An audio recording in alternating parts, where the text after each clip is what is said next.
We're joined today on the bridge by Jose Gonzalez. The new album is Local Valley. It's his first in 5 years, and it's out September 17th. And not only that, but he is also going out on a co-headlining tour, the Unfollow the Rules in the Local Valley tour with Rufus Wainwright. And the very first stop, September 20th, is here in Kansas City at the Uptown Theater, which you've played before. And we're very anxious to get you back into town. So exciting. Yeah, I'm very excited too, and yeah, especially with the feeling like there's a light in the tunnel after the pandemic. Yeah, absolutely. It's been too long, and we were mentioning, I mentioned this to you right before we started, but Local Valley is just an amazing record. It's really, Oh, thank you. Really, I'm really happy how it turned out, and being trying to write a follow-up using the similar theme as the previous solo albums, but then also like playing around with layered guitars and vocals and some drum machines and mixing up heavy ideas with very light and playful. Yeah. Yeah. It's that's always an interesting juxtaposition. I wanted to talk to you about just a few of the songs on the record. Sure. The one that we just got to hear not too long ago, Head On. Yeah. You have said that just those two words, head on, actually sort of have a dual meaning within the song.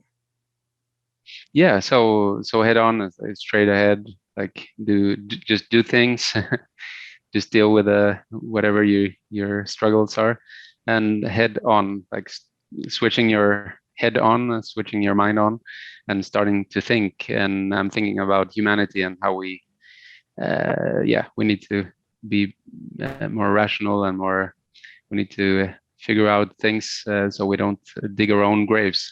Yeah, a couple of things that you said that I think might be, at least a little bit related. You said that it was partly inspired by Fela Kuti's Zombie, and that it also reminded you of writing lyrics for your hardcore band back in the day. Yeah. Back in the days, I was 14 when I was playing bass in a punk band and then later a hardcore band. And yeah, I used to write many of the riffs and the lyrics. And I was lyrics where you knew you were gonna scream, so you needed to be angry about something. and this lyric reminded me of that. Just finding things to be angry about and writing stuff that you can sort of shout or scream or just like listen to when you're running really fast up a hill. Isn't it funny? It's sort of like, you have the fuel now that you probably needed back then when you were doing the hardcore stuff. Oh yeah, I feel like I remember actually writing these lyrics for the hardcore band and feeling like I didn't have the substance. I was a teenage guy in Sweden, were pretty far from any type of war or problems that my parents had when they were younger or anywhere else in the world. So I felt, I had a what do you say, a complex of living a well too easy life. Yeah, I think it's just really like I always think about these interviews, and I don't want to give people the wrong idea. Here we're talking about the difficulty of just everywhere on the planet right now. We're talking about war. We're talking about all these different things. It is a lovely, lovely record. It's just so beautiful, right? And oh yeah. I say that because I also, the lyrics partly inspired by a book on economics, which sounds dry, but it really isn't. And it's yeah, well, it wasn't dry for me. I've been interested in learning more about economics, and this book by Mariana Mazzucato, The Value of Everything, was I found a couple of sentences in there that I put in the lyrics. So or what do you call it, terms, so value extractors, rent seekers, terms that economists think about when they try to figure out how a good working society could be. So yeah, it's a mixture of many things in that song, and part of it is inspired by economic yeah. economic books. I have to say, it's maybe the most interesting video I've seen in years. And Cool, cool. your visual collaborator, and you might want to help me with the pronunciation of his name because I'm just pretty sure that I would get it Yeah, wrong. Michael C. Carlson. He used a light pattern that was pulled from the Game of Life, which was put together by John Horton Conway, who is a very playful mathematician. And he is quoted in the press materials as saying that it was used to convey the flow of information that we experience in the world today. But I really think that the game itself, are you familiar with the game? Yeah, so I'm familiar with it. Yeah, and it's very interesting for me how so it's basically just bits. So it's a square that either can be black or white, and there's a couple of very simple rules how these bits can change, and you have a starting point. You choose which ones are on or off, and then you just let it go. And depending on how you start, these things can start to become pretty complex. And Right. it's called the game of life because it looks like these little dots have their own lives, Yeah. And in like fact, little creatures. it's like if there are not enough dots around, if you're a dot and there are not enough dots around you to support you, you die. If Yeah, there yeah, are the right number of dots around you, you multiply. yeah, And if you have too many dots, well, that's overpopulation and you die. And yeah, yeah, so the process of all the living, dying, and multiplying creates movement within this. And it's fascinating to watch. And it is, in theory, a simple mathematical game. And yet you sit there and you start thinking about life while all these things are happening. And I think that there's a great allegory there that goes beyond just the mm. flow of information for your Yeah, record. yeah, no, yeah, yeah, definitely. And Mikael is aware of that, knowing that I'm very interested in science and in emergent properties from simple beginnings. And but yeah, with the song Head On, we felt like it was fitting in terms of the even the we talk about genes, but we can also talk about memes. So the cultural units and how they flow from brain to brain or through computers, and they get processed, and we share them with each other, and sometimes it feels like these memes have their own lives, similar to viruses. So yeah, that was one of the ideas too. And of course, you've done your own work with viruses. You studied to be a biochemist, left those studies behind to pursue your Yeah. music career. But when you're working with DNA, I'm assuming that there's some math involved at some point. you know, and also, of course, just the rhythms that you play. And you use some really interesting rhythms. That's all math based. I was wondering if you had a particular relationship with math. Yeah, I mean, so when I was in school, so the last couple of years in school before university, I was going to a class that studied extra math. So I was there together with some very brainy nerds. I was a skater with dreadlocks, and they were yeah, everyone was very smart. I felt like for once in my life I was inferior, but yeah. So I studied more math than usual.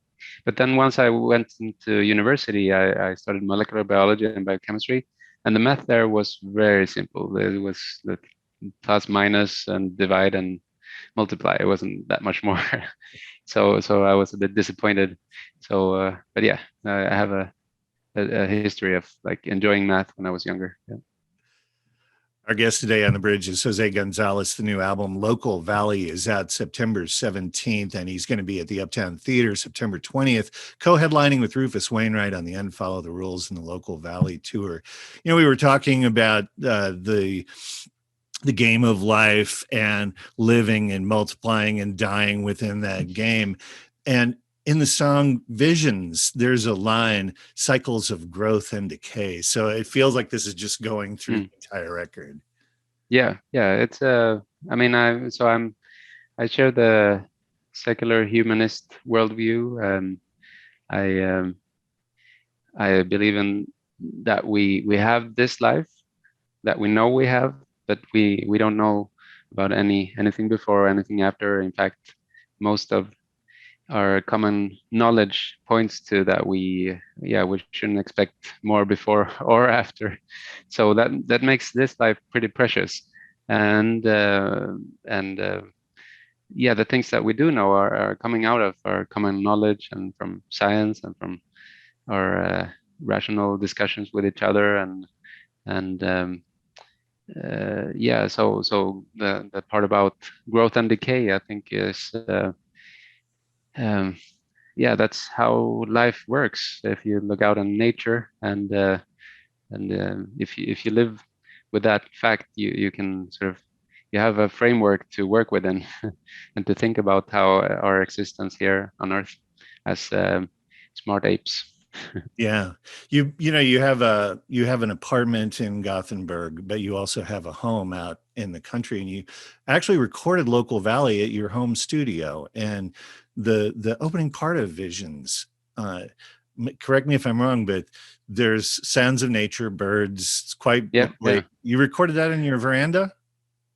yeah, it was on the veranda, and I mean, since I was writing in the house, I was hearing uh, nature all the time, and but once I started recording, I have the mic up here, and then you can't really hear that much from the birds. So I decided to record them, and it was a really nice sunset, and a couple of blackbirds and some other West Coast birds. Mm. um, and I started trying them out on different songs, and for a while I had birds on the whole album, and it was too much. So the producer inside me said stop, and and I just choose three songs to have it. So Visions, and Lasso In, and Honey Honey. So in the beginning, middle, and end of the album. Well, I think it really works. You know, I don't know what you took out, but I loved it every time it popped up for me. You're Yeah, no, it's yeah, it's been a favorite ever since I heard Blackbird by the Beatles. There's something about bird songs that makes you very calm, and yeah, it just works. Yeah. You know, you mentioned nature and your connection to nature. And of course, when you're out at your home on the outskirts, you have that sort of built in to where you live. But when you're in the city, you actually have a really deep connection to your botanical gardens. Yeah. So when I'm home, I really enjoy going there with my daughter, or meeting friends there. But even more, just to wake up in the morning when everyone else is asleep, and I sneak out and take a run. And yeah, it's great for. I love listening to books while running. And when I get to the steep hills, I put on hardcore music, or or more energetic music, and I do some interval training. But yeah, I really enjoy being outdoors, and it's I guess partly just me becoming older and enjoying plants more than I used to. So the concept of, you know, finding ways to take care of the planet, or, you know, righting economic injustice, or, you know, all of the different things that a lot of us are thinking about right now, those are sort of woven subtly through the record. But it's more than just that. It's like, how do you affect that change? And that's reflected in the cover that your partner has made for the record. Yeah, Hanna Lefernström, she's my girlfriend, and she made the album cover. We worked together before with my solo album, and with Junip. And this time, both of us felt like we should try something else, do a bit more color. And both of us are fans of Josef Frank, a textile pattern designer that made lots of the sort of classic Swedish textiles that many people have in their homes as on their walls or on furniture, and we like especially the ones that are have a black background and then lots of strong colored plants and flowers and animals. So yeah, it was a fun collaboration, and I made a list of a couple of animals that would be fun to have on the cover, and Hanle just worked away magic. So the use of the elephant in the cover is there to basically be a reference to a theory in psychological, like in persuasion, how to bring about change, and I believe it's called The Elephant and the Rider.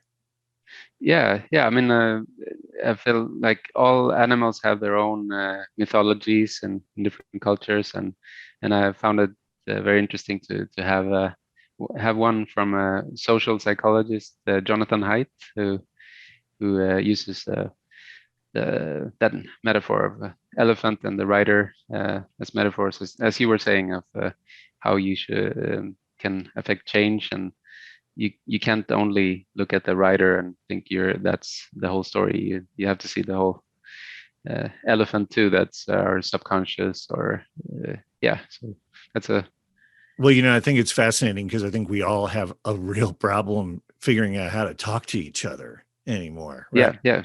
Yeah. And so Jonathan Haidt runs this Heterodox Academy, which is all about trying to promote talking to people that disagree with you, that have different ideas, and talk in a civilized manner to see where your common values are, and maybe how to disagree from a more respectful way. Our guest today is Jose Gonzalez. The new album Local Valley is out September 17th, and that is right before he hits Kansas City with Rufus Wainwright in a co-headlining tour, the Unfollow the Rules and the Local Valley tour. That's going to take place September 20th at the Uptown Theater. So there are songs on the record, Jose, that are in English and in Spanish and in Swedish. This is the first time you've ever done Spanish language on a record. Yeah, first time for Spanish and Swedish, except for some silly songs when I was younger. So yeah, no, I'm really excited. I've been trying that for the last couple of albums, and I just got comfortable writing in Spanish. I'm sorry, in English. So yeah, I'm happy that finally I got to write in Spanish, and it's partly because of her. Yeah, I was going to say, this is like just right on cue. This is your co-writer for Eldon Yeah. Victor, right? Yeah, I mean, she didn't write it, but she inspired me to. I was talking to her in Spanish when she was young, so that made me want to write in Spanish. Yeah, that is quite lovely. And the thing that's and it sounds great on the air, even though I don't speak Spanish, but I was really grateful that your video features subtitles. It just has the lyrics in Spanish, but then it also has the English translation on the other side of the screen. Yeah, we felt like it was great to let people know what the words are without them needing to go to Google Translate. Yeah, that's I think life is about ready to take over, but I did want to mention that you've got a live stream coming up. It's going to be live from Gothenburg on September 12th. That is going to be previewing the tour that we get to see just about a week later. Yeah. So that's going to be the premiere, and yeah, hopefully we'll have time to rehearse before that. I hope so too. Just for your sake, for your calmness, centering. Yeah. But it is an absolutely gorgeous record. Congratulations, Local Valley out September 17th, and of course the Unfollow the Rules and the Local Valley tour with Rufus Wainwright coming to the Uptown September 20th. Jose Gonzalez, thank you so much for your time today here on The Bridge. Thank you. It was a pleasure. Take care. Take care.